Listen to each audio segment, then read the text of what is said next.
The Routes to the Runway series from the Royal Flying Doctor Service Queensland Section podcast is giving you access to some of the most highly skilled and experienced pilots in the world. We're sitting down with some of the 70 pilots in the organisation who keep our 20 aircraft flying to hear how they started their careers in aviation and came to work for the Flying Doctor, and what it's like to work for the Australian icon. I'm Edwina Stott, and this is the RFDS Queensland Section podcast. Today, you're going to hear Victoria Harrison's phenomenal story. I'm Captain Victoria Harrison. So I started flying in 1990, which I don't like telling people, it usually gives away my age. Victoria went on to become the 10th female pilot to graduate into the Royal Australian Air Force. She spent 18 years flying VIPs out of Canberra and then going on to fly Caribou aircraft in Timor and Papua New Guinea before becoming a flying instructor. She's now a pilot for the RFDS Queensland Section in Townsville, and this year marks her 10th with the organisation. I sat down with Victoria and began by asking her whether she'd always dreamt of becoming a pilot. It was a bit of a progression. My mother was a nurse, so I was going to be a nurse, but then she talked about, well, she started flying later in life and how she wanted to join the Air Force but wasn't able to when she was the right age. And so she suggested I could join the Air Force as a pilot, and I did a bit of flying with her, and yeah, it was fun, so why not? So that's what I did. What did you do then? How did you go about making that dream a reality? Well, I was in the Air Training Corps, so I had a bit of a link to the Air Force there. I applied for a scholarship, which I did get in 1991. So basically they give you a little bit of money and encourages you to sort of keep working towards joining the Defence Force. And then applied for it and went through all the tests later in that year and joined the Air Force in 1992. Wow, what was it like flying for the Air Force? Pretty awesome, yeah. It's about the best flying you could ever do. So, I mean, a lot of hard work. The pilot's course is very challenging, but once you graduate and go on to your squadrons, it's a lot of fun and very interesting. I started out flying VIPs out of Canberra, so I was in the Falcon 900 jet and did that for 2 years, and then went on to fly the Caribou aircraft, which is one they fly around in New Guinea a lot. We did rotations to East Timor and did learn how to be a flying instructor, and then went on back to the Caribou as an instructor and taught other people how to do the job, and a lot of work up in New Guinea and doing civil aid work up there as well. Wow, and what was it like training within the Air Force? I mean, it's, a no-brainer that standards must have been incredibly high.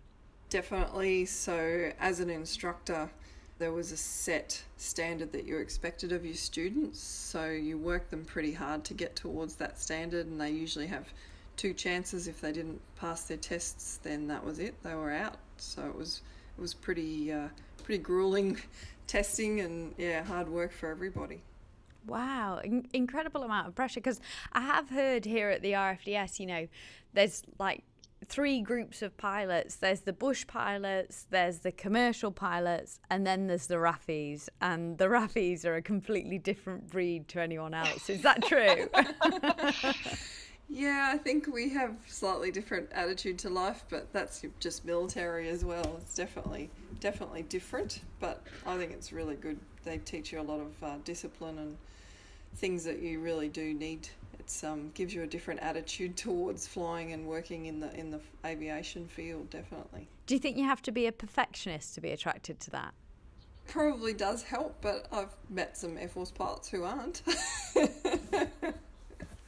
Is it fair to say that it was some of the most challenging flying in the world?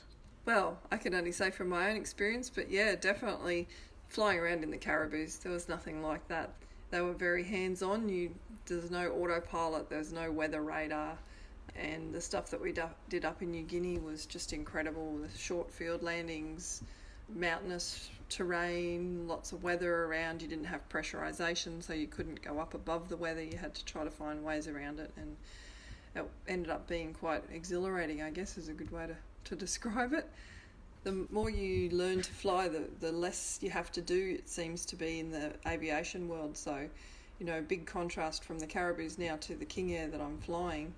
that has autopilot, has weather radar, has pressurization, even has an electronic checklist, that talks to you. And it's not easy, but it's almost easier in a way. So. Wow. And so how long did you spend with the Air Force?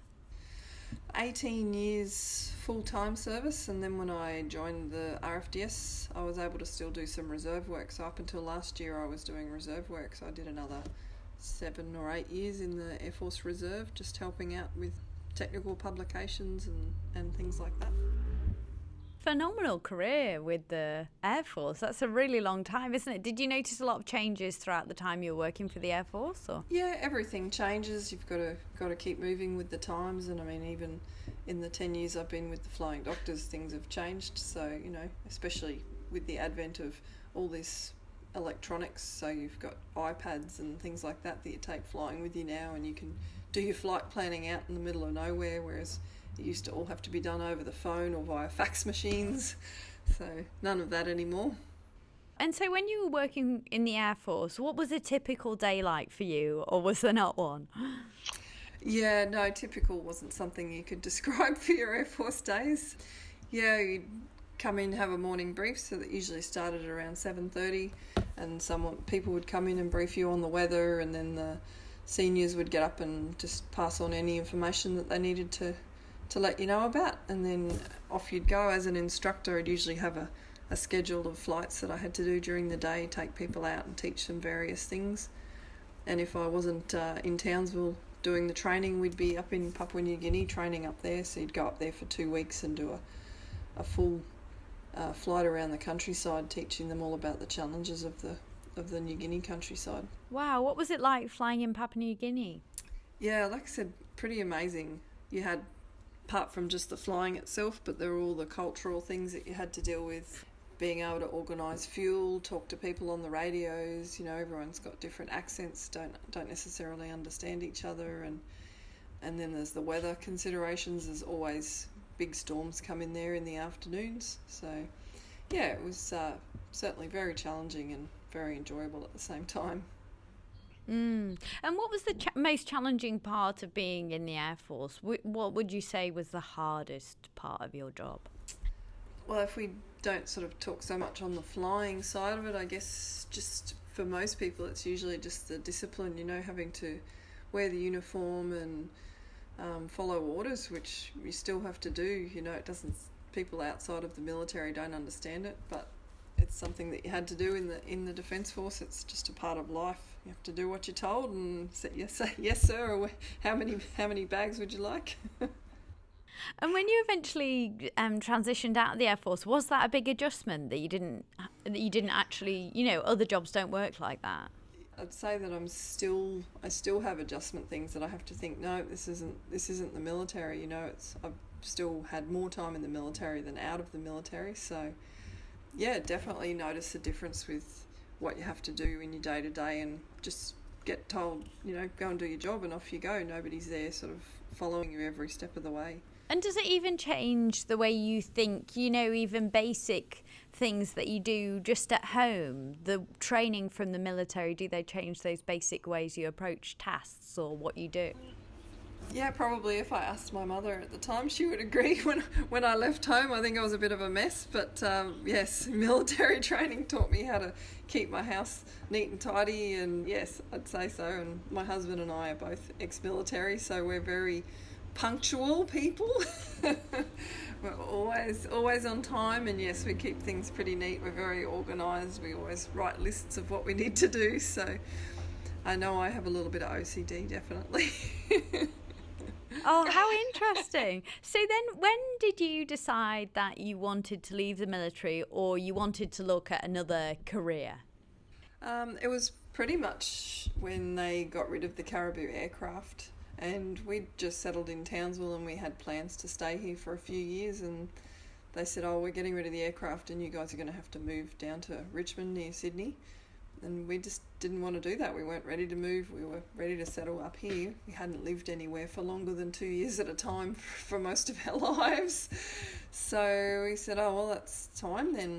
Let's get out. And both lucky enough to find jobs outside of the Air Force pretty much straight away. So that made it an easy adjustment in that regard. Yeah, otherwise a little bit challenging after that. You know, you've done your whole life in the military, to then step across to something else is a little bit scary. It's not like a normal job, is it? You live it and you breathe it. Yeah, well, that's right. You've got the support network, you've got medical and dental benefits are all there, and you know, we didn't have Medicare cards, so that was something, you know, things like that. And they do actually have what they call a transitions team that helps you with those adjustments. They help you make a resume, because you don't need resumes when you're in the military. So they help you with all those little things that people outside of the military take for granted, but for us it's like, oh, I've never had to do that before, how do you do it? So that's good. So when you were looking around for new careers in aviation, what drew you to the Flying Doctor? Well, as you mentioned before, there were already a couple of RAFies here in Townsville that I had worked with and I'd been talking to, and they told me what an amazing job it was. And also I had in the back of my mind that my mother, being a nurse, by this point she'd passed away, but I thought, I can just think how proud she would be and how amazing she would have thought it would be to be able to combine flying and medical at the same time. So I know she's looking down on me, but I always wish that she was around so that, you know, we could talk about what it was like working for the Flying Doctors, because I think she would have thought that was pretty amazing. Yeah, how lovely. And so when you first decided to go for a career with the Flying Doctor and you saw that there were jobs around or whatever, how did you first start out in the organisation? Basically through word of mouth, as I said, talking to the guys that were already here. They told me how to go about putting in an application. So I put that in, and I can't remember, I think it was a deputy head of flying at the time, actually was in Townsville, and he came and had a chat with me, and then I flew down to Brisbane and went through the interview process, and then they took me on a flight. So they basically went out for a fly around the Brisbane area just to see what your flying skills are like, even though you don't know how to fly the actual aeroplane, and go from there. And then you just wait for someone to come back and tell you whether you got the job or not. And I was lucky enough that I had. Yeah. So it must have been a complete readjustment into normal civilian life then. Oh, definitely. I mean, having to go through an interview process and all those things again, yeah. As I said, in the Air Force, you didn't have to do any of that. So, yeah, it was a scary step.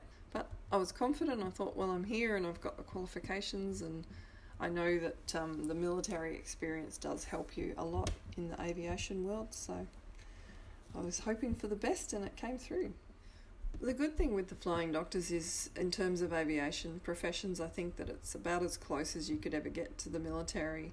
And not so much the discipline side of things, but the aviation side of things. They treat things very seriously. We do regular checking and training. You know, and I don't want to disparage any other operations out there, but I know that there are places where they don't look after their aeroplanes, they don't look after their staff.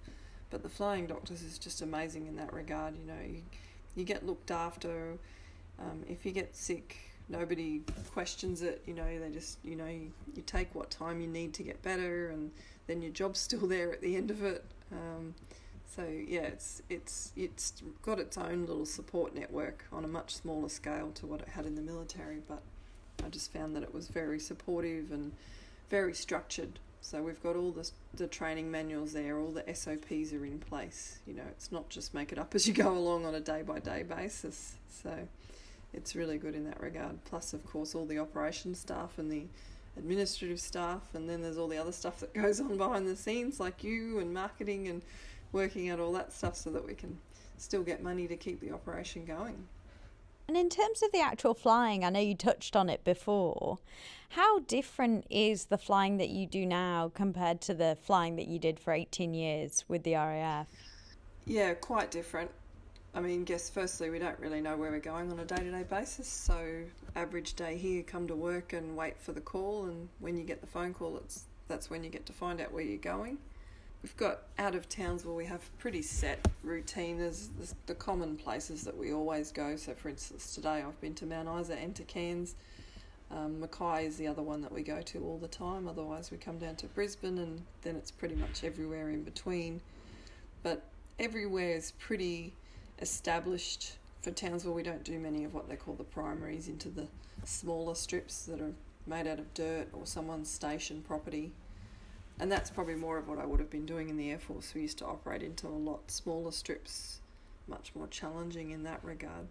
And in terms of your approach to flying now, is what you learned in the military still incredibly ingrained in you when you get behind? Yeah, definitely. Just, you've got your process that you go through before the flight. A lot of preparation really happens on the ground before you even get airborne, and that's when you've got the most time to think and be organised. And then outside of that, once you get into the aeroplane, it's, how you deal with unusual situations, and your military training really helps with that. Plus the training that we get here in the Flying Doctors, which is really, really good, especially now we've got the simulator, we can do so much more with emergencies. Just how you run through the processes, there's a lot of different techniques, and the military really sets you up nicely for all that. And I guess a big thing stepping from the military to this job that is more challenging in the Flying Doctor side is that it's all single pilot now. So in the military I always flew with someone else. There was always, in the Caribou, there was always another pilot. Whereas now it's all single pilot, so you have to be able to deal with most situations on your own without anybody sitting next to you to help you out. Yeah, which must be quite daunting, really. Yeah, and that was definitely a big step going from what I had been doing for so long to this job. So that was probably one of the biggest challenges, is flying around at night. You're on your own, you've got bad weather, you've got a sick patient down the back, and you have to work out what to do. And it's not like you can just pull over on the side of the road and pull out the map and have a think about where you'd like to go. You've got to do it literally on the fly. Yeah, and I know you said you don't do many of those primary retrievals, but when you do, and when you're working so closely with one other person, be it a flight nurse or a doctor, what's that like, working in such a close-knit team of two? Yeah, it's really good. Especially in Townsville, we've got a really good team. You get to know people pretty well. I've made some really strong friendships while I've been here, people that I see outside of work, and more so with the nurses than with the pilots, because you spend more time with the nurses. As you said, if spending hours like today, I flew for nearly 6 hours that I've spent with my nurse, and sometimes you spend a lot of that time just chatting, especially if it's 2:00 in the morning. They like to keep us awake, so they like to help keep us interested by talking to us, so it's in everybody's best interest. So yeah, you certainly get to know a lot about the other person, and yeah, we've got a really good team here. So. And do you like working for an organisation that I suppose is kind of an integration of aviation and healthcare? I know you mentioned before that your mum's a nurse and she'd be incredibly proud. But is it quite satisfying to work for an organisation that aren't purely aviation? We do so much more than that. Oh, definitely. I mean, I always actually say to people, because they're usually pretty amazed, "Oh, you're the pilot, that's pretty awesome." And I say, "Oh, look, really, I just drive the bus. It's the guys down the back that are doing all the hard work." They're the ones that are, saving lives in some cases, or, just transporting people where they need to be. And it's amazing, especially the Flying Doctors, because it is such, in my opinion, it's an Australian icon. It's been around for so long, and everybody you talk to, if you say you're with the Flying Doctors, they know exactly who we are and what we do, or more often than not, they know someone who's been transported by the Flying Doctors, or they themselves have flown with us. So, it's just such a massive part of Australia's culture almost, and it's awesome to be part of that.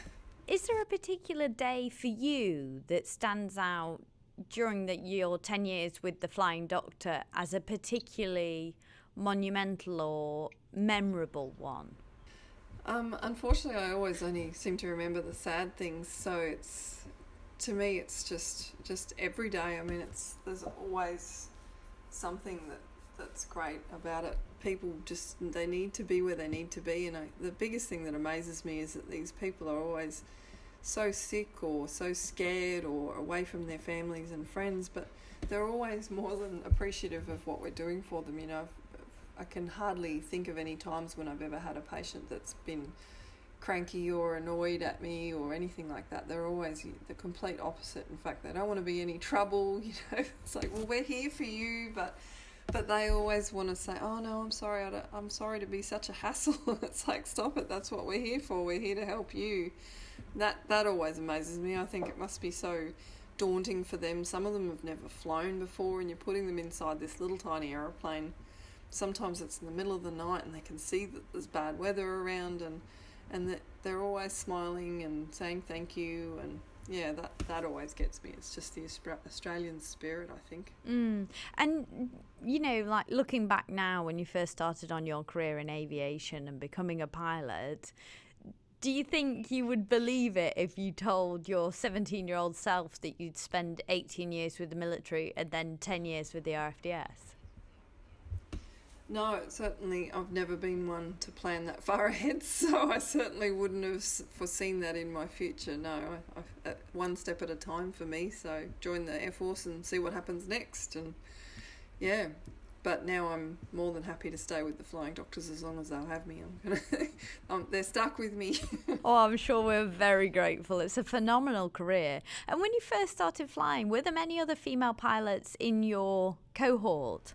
Actually, on my pilot's course in the Air Force, there were 4 of us, but only 2 of us actually passed the course.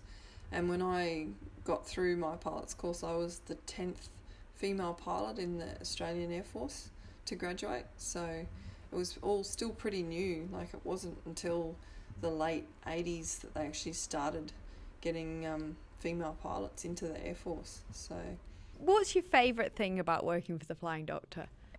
Oh, that's a hard one. The aeroplanes, I think. I mean, just flying these aeroplanes around, and the aircraft that we've got are amazing. And they, like I said, the engineers, they look after them, and the aeroplanes themselves are beautiful. Flying a King Air around is amazing. And we've got the absolute latest cockpits with the touch screens and, like I said, autopilots and great weather radars. So they're a lot of fun and make life a lot easier and a lot safer. It sounds amazing. You've obviously had an absolutely phenomenal career. It's quite remarkable. You must sit back and be pretty satisfied. Yeah, I don't look at it that way for myself. I guess I'm probably quite humble, but yes, when people sort of say it back to me, I think, oh, I suppose that is pretty cool.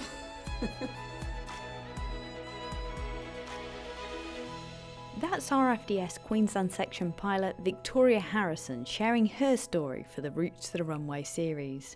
What an incredible career. If you enjoyed Victoria's story, make sure you listen back to episode 1, which features Nick Tully's story. He grew up on a station in Western Queensland as one of 10 kids. His mother and father both flew, his mother out of necessity, but his father had a pure love of aviation. Luckily for us, Nick inherited that passion and now flies people he's known his entire life as part of his job as senior base pilot in Charleville for the RFDS Queensland Section. Make sure you take a listen. I'm Edwina Stott, and this was the RFDS Queensland Section podcast. Thanks for listening.